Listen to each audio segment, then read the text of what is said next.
Вечорниці. Трапилось те, що вечорниці завірусилися в Тіктоці. Калуш, yes. Yes. Вечорниці. Вечорниці. Ага. Я пам'ятаю, що українською. Дуже багато роботи. That's fine. She'll survive it. Okay. Hello. How are you? We're good. Very, very good. Just played our show in Krakow. Yes. Oh, really? How did it go? It was awesome. It was awesome. Very cool, yes. So cool. And I have a whole bunch of questions to ask you, but before I ask you the questions, you know that we're doing a little bit of an interview and we want to tell your story here in Canada. You know this, right?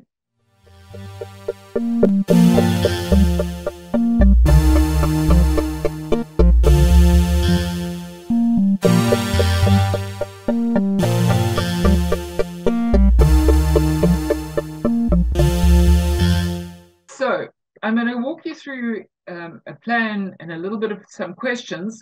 I basically want to try and rebuild a connection with you guys because we're hoping that in the future we can introduce you to the communities here in Canada. But I've got to do it by telling your story and making a video about who you are so that people can get a feel for you. So I wanted to quickly ask you something. I have a piece of footage here, a little bit of video of you, Sasha. Какой музыкальный поступок тебе пока что не хватает смелости? Боже, на що мені не вистачає сміливості? Ну, може, вийти на... Я хочу вийти на велику сцену, в мене вистачає сміливості. Вирушити в тур, мабуть. В тур не Україною, а європейськими містами. Ну, по-перше, тому що ще ніхто не кликав. Ось, а по-друге, тому що це дуже втомлююче і це дуже грандіозно. До цього треба підготуватися. I remember how we recorded this video, but I forgot what I said.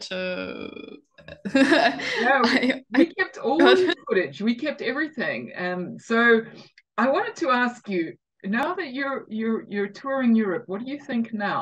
And what does it feel like to have the courage to do this now? Що ж, я, чесно кажучи, абсолютно не пам'ятаю, що в тому відео я сказала, що мрію вирішити в тур Європою. Це, сидячи тут у Кракові після концерту, це дуже дивно і приємно усвідомлювати. Тож я насправді в шоці, але я розумію, якою ціною це сталося, що якби не війна, то цього б не було. Тому це дуже таке подвійне відчуття, що якби і здійснилася моя мрія, але водночас це все робиться в першу чергу для того, щоб допомогти Україні. І, тобто, перша мета – це все-таки... Bittersweet tour. Це ж українською. Bittersweet? Yeah, because you didn't plan to leave the way you left, right? Yeah. Так. So how are you doing now with this? Now that you're touring, how is this feeling for you? По-перше, ми в турі не самі, ми в турі із дуже класною групою, яка називається Морт. Зараз Даніела виступає сама. І я думаю, що в першу чергу ми в цьому турі вчимося. Ми, можна сказати, вперше працюємо прямо з такими професіоналами української музичної сцени. І для нас цей тур, крім концертів, крім досвіду, це ще і навчання в першу чергу.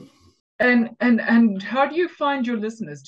Are they European or are they Ukrainian? The people that are listening to your music.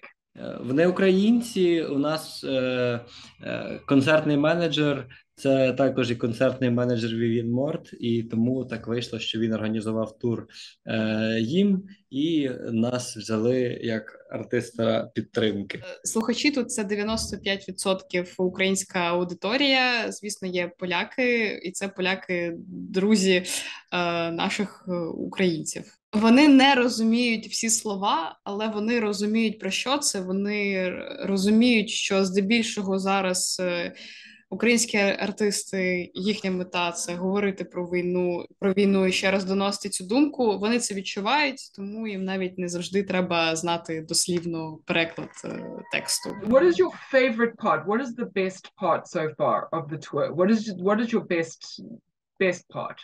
Я дуже люблю переїзди між містами. Я теж хотіла сказати, що я дуже люблю переїзди. В цьому є якась така незабутня атмосфера, коли ви з менеджером і звукорежисером просто їдете собі класною польською дорогою. Варто зазначити, що тут хороші дійсно дороги. Слухаєте музику і там жартуєте про все на світі. От переїзди, це, мабуть, це дуже класно. Це той час, коли ти можеш бути в моменті, просто відчути, що ти живеш. Да, якщо говорити про концерти, то дуже дивне відчуття від того, що кожне місто дуже різне. Хоча нібито люди українці, люди не місцеві, ну, здебільшого, і вони приходять на концерти просто в різних містах, але все одно кожне місто відчувається геть по-різному і по-іншому. Do you miss home? Трошки сумуємо. Yeah. How did you get out, Vlad? How did you cross the border? Ми отримали дозвіл від Міністерства культури України. Ми подали заявку, і Міністерство культури дало дозвіл мені на виїзд.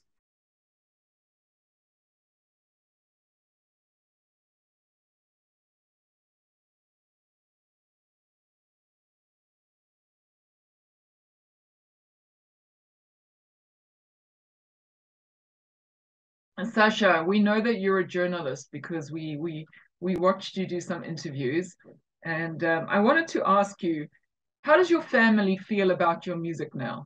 What do they think about your music now? Зараз вони вже повірили в те, що все-таки музика – це та справа, яку я не просто люблю, а вона ще й може мені приносити якийсь дохід, щоб я могла жити за ці кошти. Тобто після того, як ми випустили з Владом вечорниці і вони були комусь потрібні, мої батьки, вони повірили в те, що музика може бути більше, ніж хобі. Тож зараз з їхнього боку цілковите розуміння в цій справі. А з журналістики у мене тільки диплом, і, чесно кажучи, я вірю, що так воно далі і буде. I know you did a collaboration about your song, and it's my favorite song, your hit song, that you did a collaboration with the guys who won Eurovision. Kalush, yes. Yes. Tell me about this. Yes. How did they find you? How did you find them? What happened? Трапилось те, що вечорниці завірусилися в Тіктоці, і хтось з команди, мабуть, Калуша, почув там цю пісню, показав її Олегу, Олег Псюх, це фронтмен гурту Калуш, і в якийсь звичайний будній день він нам написав про те, що хотів би з нами записати спільну пісню, а ми запропонували йому якісь свої нові доробки, але його цікавили саме вечорниці, він хотів веселий трек. Ми спочатку не повірили, подумали, що він сказав, зараз скаже та й забуде, але все-таки минув час, і ми не просто записали трек, а ще й поїхали знімати разом кліп.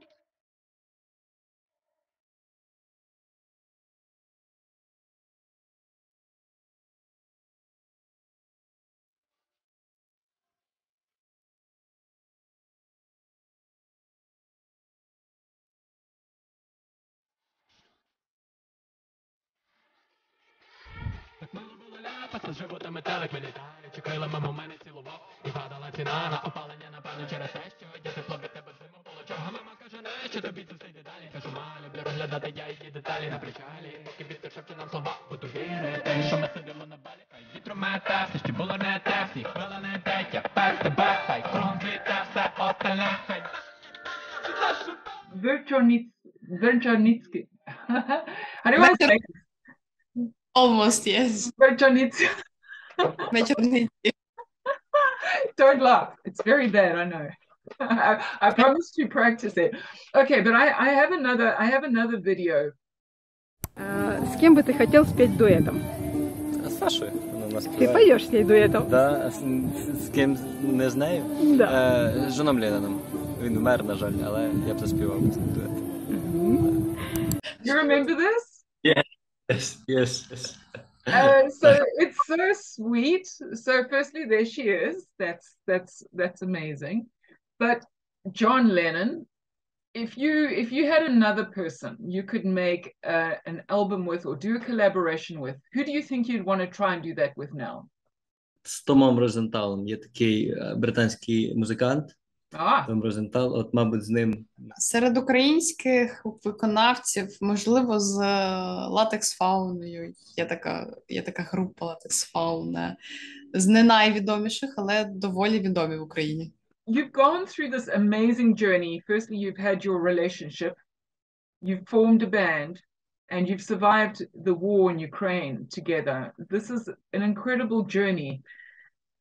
How's it going for you? How are you finding this intensity? Is this hurting your relationship? Is it making it stronger? What is happening? Якщо говорити про повномасштабну війну, то, мабуть, можна сказати, що війна скоріше укріпила наші відносини, тому що навіть Влад наважився і зробив мені пропозицію через те, що невідомо, коли ми всі, так би мовити, помремо, і це може бути будь-який день. Вот. Тому це скріпило, це і покращило, як би це дивно не звучало, і музичну сторону питання, і романтичну. This is amazing. Congratulations. It's incredible news. So, where does your tour end in Europe? Where do you stop? Where does this finish? Да, останнє місто в турі 23 серпня, Братислава. Bratislava. I've never been, but it's beautiful. I've been told it's beautiful. І ми теж ніколи не були. Насправді, для мене цей тур ще і можливість побачити багато європейських міст, тому що до цього я був в Європі всього тричі в 3 містах, а зараз у нас в турі їх 12. І крім того, щоб зіграти 12 концертів, ще є можливість побачити 12 гарних європейських міст. And then do you go back to Ukraine afterwards? Так. All together? For your tour? How long? Триває місяць, в турі 12 концертів. Спочатку було 11, потім додавався Відень, зараз їх 12. Можливо, буде ще щось, і можливо, але це не точно, восени буде друга частина туру, і ми поїдемо в Європу, але західніше. And where will you live? Are you going to go back to Kiev or are you going to stay in Lviv? Київ. Kiev. If we had an offer from Canadians to invite you to come and play, and you can get special permission as ambassadors of your country, would you think about coming? Звісно, так. Ми з радістю насправді приїхали б в Канаду і зіграли б там концерти на підтримку України. And what would you want the people who are interested in Tember, Blanche, what would you want them to know about you if you came to Canada? What do you want the people who are going to meet you as musicians? What do you want them to know about you? Ми хочемо сказати, що якщо ці люди знають тільки вечорниці, нашу, так би мовити, найхітовішу пісню, то хай вони послухають ще інші пісні, тому що насправді вечорниці – це, я не скажу, що це помилка, ні, це не була помилка, але це пісня, яка була написана доволі випадково, а репрезентують нашу творчість якраз таки більш ліричні пісні, і їх можна почути в нашому дебютному альбомі. Which performances did you enjoy the most while you were there? We know that you had your debut album there. How did you find that? What did you think of your debut album experience at GreyCat? Це був неймовірний концерт, це був перший сольний концерт, це був перший концерт, на якому були тільки наші люди, які прийшли на нас, які співали всі пісні, і насправді, я думаю, що ніколи не забуду той концерт. Саме перший, 11 числа, хай вибачать мене люди, які прийшли в неділю, але саме перший концерт, він був дуже класний. Which performances do you remember the most at GreyCat? Because you didn't just go for your debut, you were there for other performances. What else do you remember? I think we did invite you to the Cocktail Jazz Festival event as well. You were one of our headliners. Це, до речі, теж для нас дуже важлива подія, дуже важливий концерт, тому що це був перший концерт, на якому я відчула, що люди можуть приходити саме на нас. Люди приходять заради нашої музики. Це було дуже важливо, і насправді ось той концерт у GreyCat на препаті Джаз Коктебеля був набагато кращий, ніж сам Джаз Коктебель, на який ми потім поїхали. Вот. І що важливо, на тому фестивалі люди ще не знали вечорниці і приходили на нас не на вечорниці, а приходили на інші пісні. Yes, it was an amazing festival. I remember people were jumping up and dancing when you guys were singing, and so it was great memories. And thank you for those wonderful memories. And thank you for taking this time to do this interview. We're going to translate it in English and Ukrainian so that everybody can understand, and hopefully we can get some more people to follow you. So thank you Дякуємо. so much, and thank you for your Thank you time. for And I know that you're very, very busy, but I appreciate you squeezing me in your time. Thank you. Thank you. Thanks. Have a nice day. Okay. Thank Bye-bye, guys. Bye.